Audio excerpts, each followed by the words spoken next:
Every introductory economics course begins with the same story. Before money, there was barter. The farmer swapping grain for the blacksmith's tools until the inconvenience of matching wants drove the invention of a common medium of exchange. Markets are what you get when you leave people alone. This is a nice story. The problem is it never happened. No society has ever been found that operated primarily through barter.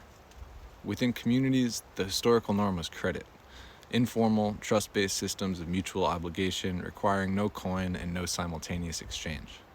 And more than that, for most people at most times, what we'd call economic life wasn't a separable sphere at all, something you could pull apart from kinship, religion, culture, meaning. The economy as its own domain is not a universal feature of human life. It's a historical construction. So economists have been telling a myth. You can see why they have to. Without a story about markets emerging naturally, spontaneously, apolitically from universal human nature, the current global order loses its claim to inevitability. David Graeber's Debt, the first 5,000 years, offers a more realistic account.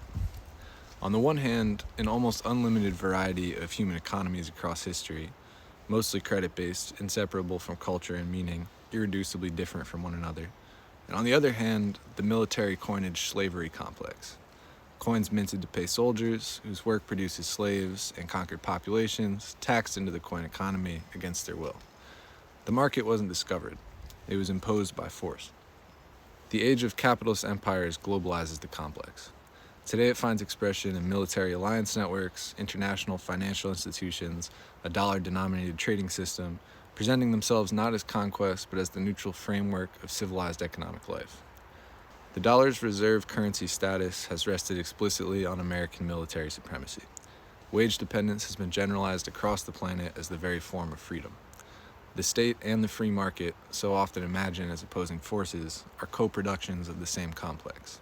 Graeber's account, far from providing the foundation for an economic science, goes closer to destroying the possibility of one. We're not bound by universal economic laws like we are by the laws of physics. We're collectively improvising around a machine built for conquest. The possibilities for how we might reorganize ourselves are endless. I find myself wondering about one in particular. What if we inverted the complex? Instead of sovereign currency paying people to enforce economic dependence, what if it paid people to build the conditions for universal independence? Decommodified livelihood for all, a floor beneath everyone's feet before the market begins.